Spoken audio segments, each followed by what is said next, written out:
Hello po, kamusta po ang lahat mga katambay? Muli po ang inyong lingkod, si Katambay Manong po sa Tambayang Makabayan, komento ni Kamanong. Ito po, may kukomentuhan naman po tayo. Nanggagalaitin po itong si Attorney Harry Roque dahil po sa sinasabi di umanong napakalaki po daw na korupsyon ang isang ahensya natin sa gobyerno, ang PhilHealth mga katambay. Isang damukal daw po na pera na yung pondo na dapat sa tao mapunta mga katambay. At ibalik doon sa sinasabing mga, yung mga nagbabayad, yung mga miyembro ng PhilHealth, dapat sila makinabang. Pero hindi po ganon according kay Attorney Harry Roque. Tuklasin po natin, alamin dito po sa isang balita, sa kanyang pagsasalita, dito po sa isang pahayagan po na kapartner mo ang balita at serbisyo. Ito po, pakinggan po natin si Attorney Harry Roque at komentuhan po natin mga katambay. Bilang pangunahing otor ng Universal Healthcare, talagang noon at noon pa, pupuntiryahin ko po ang PhilHealth kapag meron pong kabalastugan. Napakalaking kabalastugan na naman po ang nangyari sa PhilHealth. Sangayon po sa batas na ating isinulong, lahat ng pondo po ng PhilHealth, lahat po yan dapat igugol para sa benepisyo ng mga miyembro. At kung meron pang butal, gagamitin para palakihin pa ang pondo na mas malaking benepisyo ang maibigay sa mga miyembro ng PhilHealth. Dahil ang ating adhikain po at ninanais ng ating sinulong po ang Universal Healthcare, wala ng Pilipino na mamamatay dahil lamang sa kahirapan.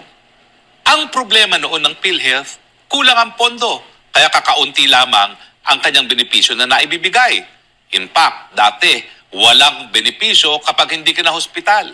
At dahil nga po sa ating Universal Healthcare, ngayon, pati ang diagnostics, covered na po. Dahil mas mabuti pang maiwasan ang pagkakasakit kesa tuluyang magkasakit ang taong bayan. Pero nung kailan po, sang-ayon sa aking mga bubuit, inaprubahan po ng board dahil hiningi po ng Malacanang ang napakalaking halagang 90 billion galing po sa pondo ng PhilHealth para po, quote-unquote, for more noble causes. Ito po ay malaking kabalastugan. Ito po ay malversation of public funds. Ito po ay labag sa Universal Healthcare Law na nagsasabi na walang pondo ang PhilHealth na dapat mapunta sa gobyernong pangnasyonal. Dapat po yan ibuhos sa mas marami pang benepisyo ng ating mga mamamayan nang sa ganon magkaroon na ng mas maagang katuparan ang ating pangako na wala nang mamamatay na Pilipino dahil lamang sa kahirapan. Anong noble causes ang inyong sinasabi? Yan ba ay para bumili na naman ng lagda para sa pirma? Yan ba ay para sa mga proyektong infrastruktura na pinakikinabangan ng mga politiko? Malinaw po ang batas. Kung dati ang problema ay kulang ang pondo ng PhilHealth, ngayon po, sumobra ang pondo. Bakit? Dahil pinagkakait ang benepisyo sa taong bayan at dahil pinataas pa ang premium.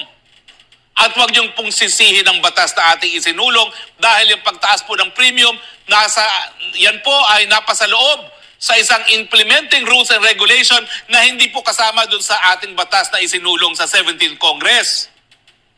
Mahiya kayo sa mga sarili nyo at Malacanang, how dare you? Kung sobra ang pondo ng PhilHealth, dapat binawasan ang premium. Bakit nyo pa pinayagang tumaas na naman ang premium? Kung merong pondo ang PhilHealth, ibinigay nyo sana yan sa mga tulong medikal dahil ang dami pong namamatay pa rin dahil sa kahirapan lamang. Pero inuna nyo muna ang nais nyong pagpapasasa, ang inyong paglamon sa pondo ng PhilHealth para sa inyong karangyaan. Mahiya kayo. Yan po mga katambay, nanggagalaitin po si Attorney Harry Roque. Ayon po sa kanyang mga resources o sinatawag na bubuit mga katambay. Nakakaano po. Nakakalula ang pera po na sinasabi ni Attorney Harry Roque na isa pong illegal na sinasabi niya po dahil wala po ito sa batas. Yung pera po ng mga miyembro. Kasi po ito pera po ng miyembro po ito ng PhilHealth mga katambay. Nagbabayad po ang miyembro nito. Hindi po ito libre. mga katambay. Pero napakadali pong kunin ng gobyerno, ang pera na, na binabayad ni Juan de la Cruz dito po sa sinasabing premium. Tinaasan na po ang premium, mga katambay. At tumaas na naman po ang premium. Kaya po sumusobra, sobra-sobra po ang nagiging pera po ng PhilHealth, mga katambay. Biriin niyo po, mga katambay, kung totoo po ang tinuran o sinasabi po ng bubuit ni Atty. Harry Roque, mga katambay. Nakakalula po ito. Hindi basta-basta pera po ito, mga katambay. 90 billion, mga katambay. Gaano karaming pera ito, mga katambay?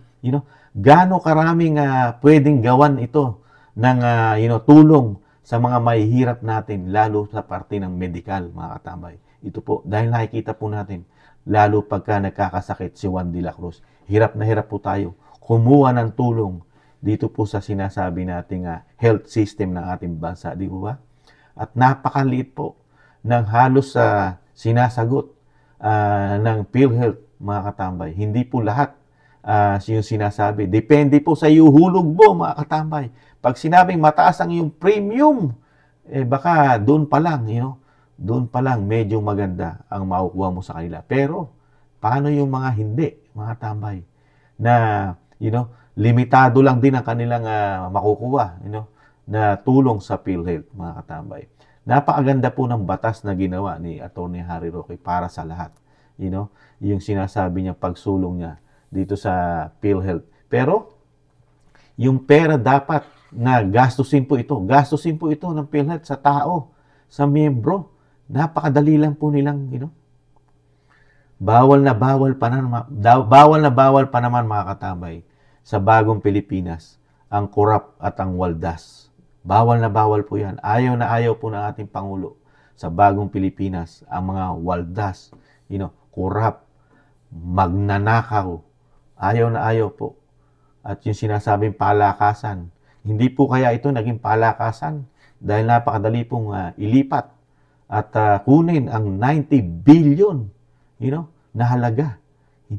Hindi po million billion, mga katambay. Ito po kaya may pag-iimbestiga po kaya itong gagawin ng Kongreso. Lalo po ang napakahilig po sa investigasyon din po ng Senado sa pangunguna po ni Risa Hontiveros na galing din po sa PhilHealth po yan. Ang dating senadora, naglingkod din po sa PhilHealth yan. Hindi po kaya iimbestigahan ito ni Senadora Risa Hontiveros, mga katambay, itong ganitong kalaking paglipat ng pondo ng PhilHealth sa pamahalaan, ang 90 billion. At ganoon din po ang Kamara na talagang walang lubay na pag-iimbestiga po sa mga Duterte. Hindi po kaya ito ang dapat unahing imbestigahan, mga katambay. Ito pong napakalaking pera ng tao, ng taxpayer. Ito po galing po ito sa pera ng mga miyembro po ng PhilHealth, mga katambay, ni Juan de la Cruz. Itong pera na ito. Hindi po ito taxpayer, mga katambay. Hindi po tax ito. Ito po talagang extra. Extra binabayad po ito maliban po sa tax. Iba po ang tax na binabayaran natin. Tapos magbabayad pa po tayo bilang miyembro ng PhilHealth. Kinakaltas po sa atin to, lalo po tayo kung may trabaho po tayo. Kaya kaltas na timano itong PhilHealth natin kasama mga pag-ibig. Di ba? Pero ito, nakita nyo? Saan po kaya ito dadalhin? Yung sinasabi lang, dadalhin ito dahil meron naman silang Nobel causes na sinasabi ang PhilHealth at ang pamahalaan at yung sinasabi ni Atty. Harry Roque na gagamitin daw di umano ito sa mga layunin pirma-pirma na naman, mga katambay. Ganun po ba? Para maisulong yung kanilang adhikain na sinasabi po sa media at sa mga sinasabing ang mga Pilipino raw po inagugustuhan na. Hanggang pagbalangkas daw po ng saligang batas na tinatawag na Chacha, pati ang PI, dahil mataas na raw po ang survey ng mga Pilipino na nagugustuhan na po. Di umano. Itong Chacha. At yun din po ang tinutumbok ni Atty. Harry Roque. Yung sinasabing baka daw gamitin ito sa mga pirma-pirma na naman. Ano po masasabi niyo, mga katambay? Yung mga ganitong naglalabasan na korupsyon di umano, sabi ni Harry Roque, na 90 billion, mga tambay. Napakarami na nating na, hinahanap na hindi rin po lumalabas sa investigasyon ng Senado at Kamara. Yung Maharlika Fund, naubo din po ng laki yun. Billion po yun. Ang, ang pera po ng taong bayan po yun, taxpayer. Ano na po kaya nangyari doon, mga tambay, sa Maharlika Fund? Na pag-upo pa lang halos ng administrasyon natin, pursigido na po sila sa Maharlika Fund, mga katambay. At ito na naman po, may issue na naman po na isang damukal na pera naman. 90 billion, At, hindi po natatantanan po ng issue. Di umano ang, bagong administrasyon natin, mga katambay. Napakalalaking numero po. Ganun din po sa Kamara. Napakarami rin po issue ng Kamara pagdating po sa kanilang budget, Yung sinasabi po ng mga angkor na nakulong pa sa Kamara, di ba? Yung sinasabing napakalaki daw po di umano ng travel fund ng speaker na sumasakay pa sa private plane ngayon, mga tambay. At yung kanilang extraordinary at yung kanilang hindi maipaliwanag at hindi pwedeng hingan ng resibo ang kanilang mga pondo, ang mga kongresista at ganoon din ang mga senador. Napakarami pong issue sa kaperahan, mga katambay. At nakakalulang numero. Sa kabila na ng kahirapan ng ating bansa, nagmamahal ang mga bilihin, pero mababalitaan natin yung mga ganitong issue na pinasabog ni Atty. Harry Roque na isang damukal na pera, samantalang walang solusyon ang 2 taon ng kahirapan at nagtataas ang mga bilihin sa ating bayan, kuryente, tubig, internet, bigas na pangakong pangarap, walang solusyon. At nagtataasan pa rin. Ito, yung PhilHealth, yung premium, mataas na, tinaas pa, mga tambay. Ano po masasabi nyo, mga tambay? Ano po komento nyo dito sa pinasabog ni Atty. Harry Roque? Nakakalula. At nakakaawa ang ating mga kababayan na miyembro po ng PhilHealth. Yung kanilang, yung kanilang pinagpaguran, pinaghirapan, dugot pawis, para lang sinasabing secured pag sila'y nagkakasakit. Pero malalaman nila, di umano, na ganito. Yung kanilang iniipon, ibinabayad sa PhilHealth na dapat sila'y makinabang. Kukunin lang basta-basta ng mga matataas na lingkod bayan ng ating bayan, 90 billion, na walang paliwanag. At inaprubahan po ito ng board. Inaprubahan at pinagmitingan nila ito at aprobado agad na madaling i-release ang 90 billion pesos. According dito sa, kay Atty. Harry Roque, mga katabay. Nakakalungkot po ang nangyayari sa ating bayan, mga katabay. Napakalalaking problema. Ang daming issue. Pati ang loto. Ang loto na kitagal-tagal na walang issue, ngayon po, may issue rin. Nawala na rin po investigasyon dyan sa loto. At sa ating sinasabing mga smuggler na problema ng bansa, wala na rin issue sa mga smuggler, mga katabay. At ang mga nagpapasukan, tuni-tuniladan, droga sa ating bayan. Napakataas ng krimen. Napakataas lahat. Lahat na itinaas na, mga katabay. Kasama na krimen, droga, korupsyon, di umano, bilihin. Ano pa kaya ang aasahan natin sa 4 na taon na natitirang, paglilingkod ng bagong gobyerno natin, ang administrasyon po ni Pangulong Marcos, mga katabay. Muli po si Katambay Manong, nalulungkot dito po sa pasabog ni Atty. Harry Roque na isang damukal na pera na sana'y sa tao, sa tao sana magamit, hindi po sa ilan lang na naibubulsa di umano, na parang sila lang ang may karapatang humawak ng ganito kalaking pera, mga tambay, na hindi naman sila naghirap, wala sila kahirap-hirap dito sa 90 billion. Si Juan de la Cruz ang naghirap dito, mga katambay. Muli po, si Katambay Manong po. Nag-iiwan po. Maraming salamat po, mga katambay. Sa mga nakagusto po ng ating maliit na channel, ang Tambayang Makabayan, komento ni Kamanong. Ingatan nawa, mga katambay. Tis-tis lang. Bye-bye.